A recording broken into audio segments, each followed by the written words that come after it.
All right. Welcome, everybody. I am Zack Herman, owner of Automated Practice, and I have Jeff May here. Jeff, appreciate you hopping on.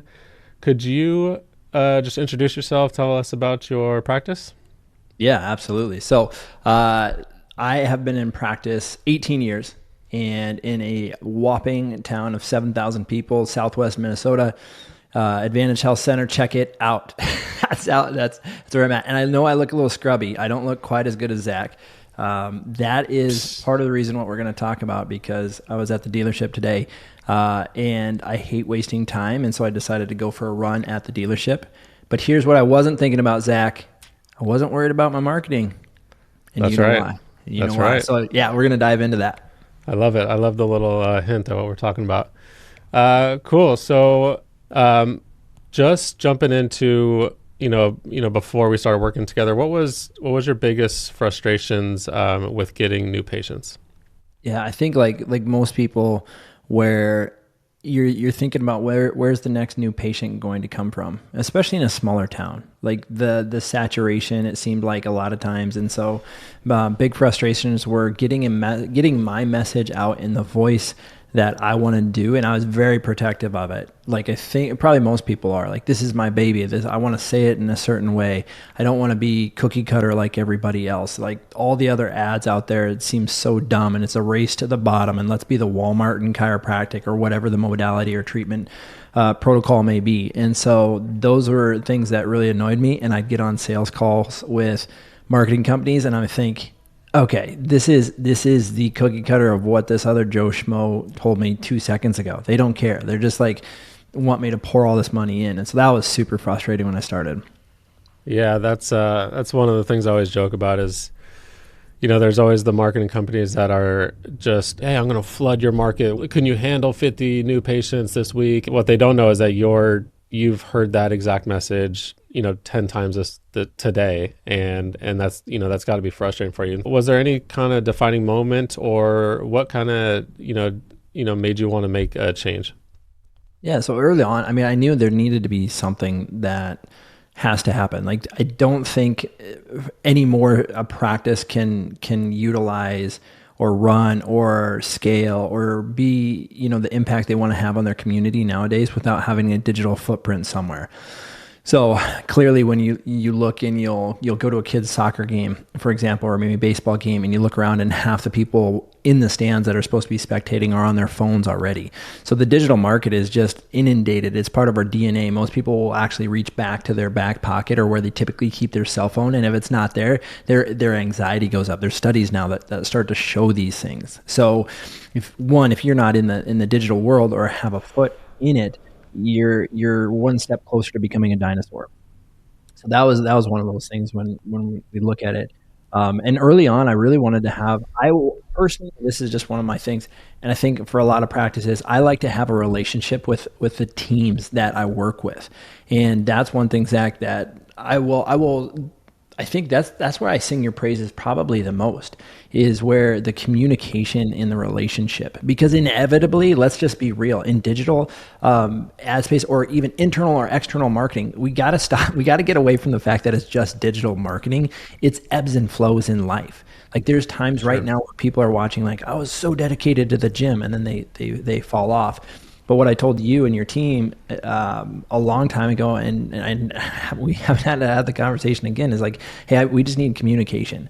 Just let us know, okay? Because you see blind spots that I don't see, and your team does a great job of explaining them to me in a way. Because I'm over here, I'm like, oh, just go. Here's some money, like just make things happen. And you're kind of like, well, here's what we got to look for. Here's where we're going to test it, and that's like the communication aspect is what I really value in our relationship. Yeah, awesome. That was real big for me in starting this agency. Was the biggest pain point we're hearing was, you might get some results right away, but you put your trust in this agency, and then all of a sudden when things slow down, you're feeling like you're managing these campaigns through us. Like you're, hey, what's going on? And so a lot of practice owners I was talking to they were just really frustrated with feeling like any time a change needed to be made or leads were slowing or the quality was bad, they would feel like they had to reach out. And so I wanted to switch it up and really just be proactive and say, hey, here's what we're noticing, and here's what we're doing about it. So I love that you see that. So prior to working with us again, did you work with any other agencies? And if so, how did that go? Yeah. So primarily one of my strengths I've always known is if I can get in front of people, then there's a very, very high likelihood that I will have an opportunity to help them reach some of their goals. And so dinner talks were huge. So I'd do a ton of talks, and like anytime we could set up talks and do those things. And there's a lot of great companies out there. The original company that I worked with way back when, I don't think it exists. And if that tells you anything. So they just didn't stand the test of time. One thing looking back now that I could see in that point person for the company, they were super like outgoing and not necessarily overly salesy, just like over enthusiastic. And I don't mind enthusiasm, but that was the selling point for it. And so by contrast, when we came and we had some of the first conversations, you were very methodical. You were very strategic in going through, and there wasn't a whole lot of rah, which I actually, coming from that and seeing that so much, and then, you know, the cute little things that people do to get people's attention to say, oh, hey, we're this marketing agency and, you know, we're going to do this fun little TikTok dance. Like, that's just not my jam. Like, it just wasn't. And so having conversations with you and saying, well, here's our strategic start and an approach, and here's how we adapt through it. I remember getting the first couple emails from Gabrielle, and it was preemptive to when I might have said, hey, I don't know if there's a slowdown or what's going on. Do you need some more content from me? How can I help support that? I would get an email and say, hey, we noticed this downtick. It could be due to one of, you know, a few factors. Here's some options to try. Let us know how you want to proceed. And I thought, holy cow, somebody is being proactive on my behalf that I'm actually paying, which is how it should be. But it was actually happening. That was a powerful moment where I was like, oh man, let's go automated practice. Heck yeah. Actually, with the TikTok dance, I was going to have you do a little dance real quick. We're not going to do that? We can. However, I forgot to put pants on. So it may get flagged. Okay. Okay, cool. Yeah, now that, you know, you're working with us and all that, what changes have you seen in your practice since working with us? Man, the one thing that we've seen a lot is just there's a consistent message being out there in terms of the conversation is happening. And what I mean by that is when a new patient comes in, a lot of people will gauge everything on their marketing company by new patients. Now, granted, I can tell you that we have on average 12 to 16 around there new patients for SoftWave every single month. I mean, that's just absolutely smashing. And then on the digital side for Chiro, we've changed some things, but we're probably like 8 to 14, like in that digital conversations. And we all know we have the leads and the follow-up where they call and they're like, I didn't click on it. It's like, well, I didn't get your information just because you magically didn't. Yeah. Yes, that happens in everything. However, looking at that standpoint in terms of, okay, here are those changes and here's how that's happening. What I really appreciate is going in and saying, okay, where do we need to really reach out and hit people? Because when they come in the door, inevitably when somebody comes in, it's not the first time that they see the ad. But what I do hear consistently in my office, and this is only accredited to you know, you guys with the marketing messages, they say, I see you and I see your videos all the time. To me, that's gold. Because how often do you have to see something? And we forget, this is the crazy thing, Zach. I hope your listeners get this, because when I understood this, I calmed down as a client. And I'm not saying everybody has to, you know, some clients, you know, not everybody likes the same restaurant. Like I tell patients, I may not be the best chiropractor for you because chiropractors are like restaurants. Doesn't mean you don't go to one. But the key here is that when people are hearing that over and over and over again, I usually don't comment on things I buy. So if you see your stuff and you're like, oh, it's not getting any comments, it's not getting any likes, there is so much stuff. I just take an inventory of the things you've bought in the last 30 days and how many times did you actually click like and actually comment on something that you saw them on social media. Now, chances are you saw their product, you saw their account or whatnot, but did you like it? Did you comment it, or are you just following them? And usually it's 100%. The third one. And so once I realized that, I was like, well, forget likes and comments. We don't need that. Like the things are out there. And then when people are coming in, and we say, hey, what was the deciding factor? And they're like, man, we've just been we've been hearing about it. You have I had someone there like, you have a really strong presence online. And I said, perfect, great. That's what we want to do. Because if our message doesn't get out to the people, we don't change lives.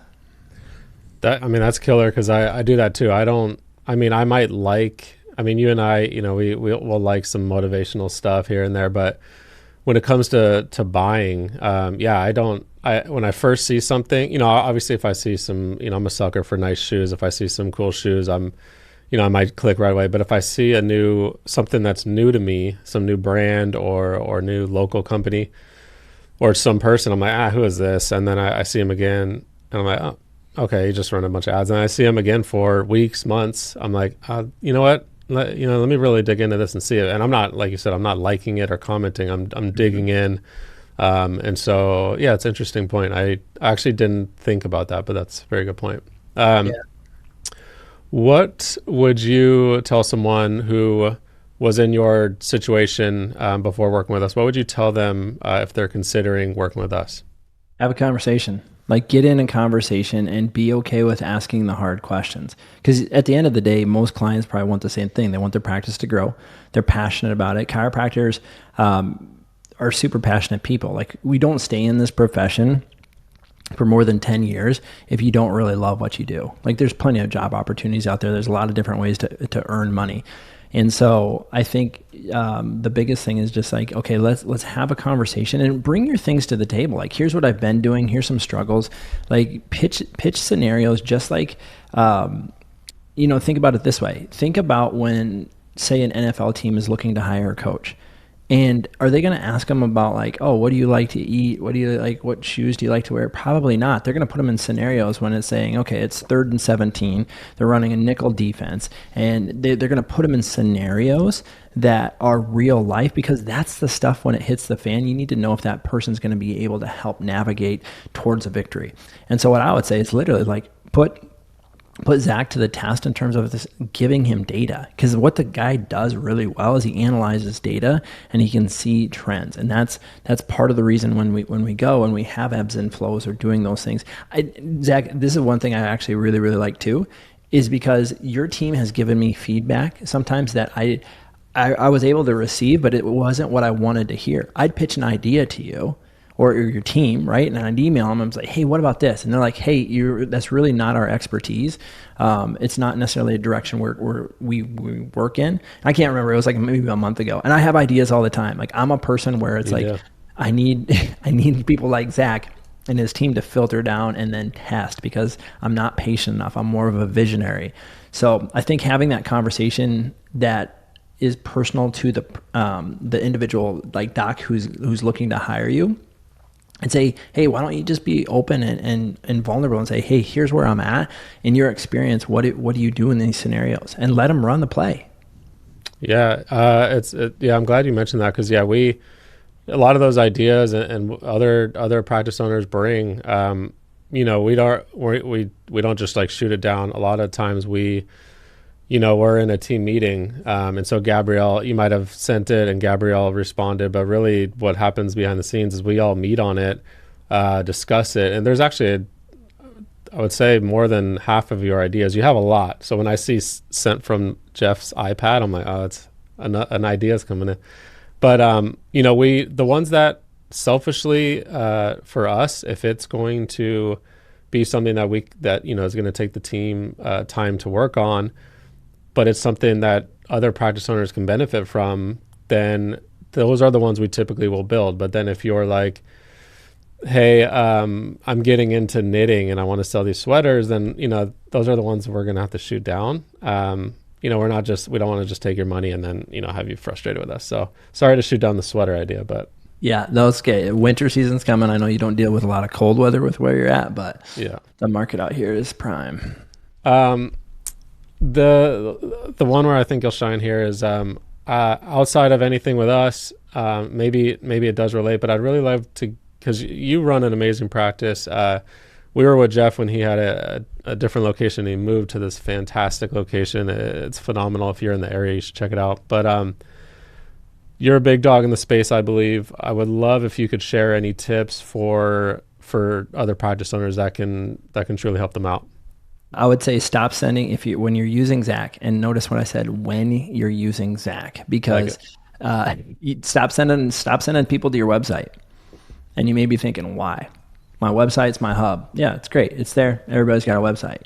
One of the things I do is I will always take the pages that they build and I will tag them in my stories. So if I'm talking about software, if I'm talking about chiropractic, two of our bread and butter are things that we excel at, things that we change lives in every single day of the week when we're here, is that I will take that and put that in as the link. So I'm directing them to the ads that they would see that are also being paid for to be put in front of them. So I'm going to direct all my traffic to those ads. Why? Because when they hit those ads, they get tagged, they get marked, and so they will see those more often. I don't care if they go to my website. Eventually, if they ever end up there, who cares? I want their butts in the seats in my office, face down on the table, where we can help change their life. And so that's one of the things that I love doing, is just taking it and sending them to the ads. That's a fantastic tip, because not even outside of that, the reason why we're not sending, we could easily just save some time and send traffic to your website, and hopefully they fill out the contact form. But it comes down to analysis paralysis, and there's a lot, but that's the biggest one, is when someone hits something where there's so many things to do, they end up not doing any of them. So if there's the about us and all this, they click around. We've actually tracked some of that stuff. They click around and then they just bounce. But if you have the landing page, which we set up, and it's concise with the ad, speaks the same language, reiterates what was on the ad, that's going to be built to convert. So it's a very good idea that what you're doing and sending all the traffic there. So very smart tip. Cool. Well, I think that wraps it up. Jeff, do you have any other words? Just talk with Zack. Appreciate it. Have a conversation. I love it. Well, cool, Jeff. Really appreciate your time, and thanks again. Hey, anytime. Talk soon. All right, thanks, Jeff. Bye-bye.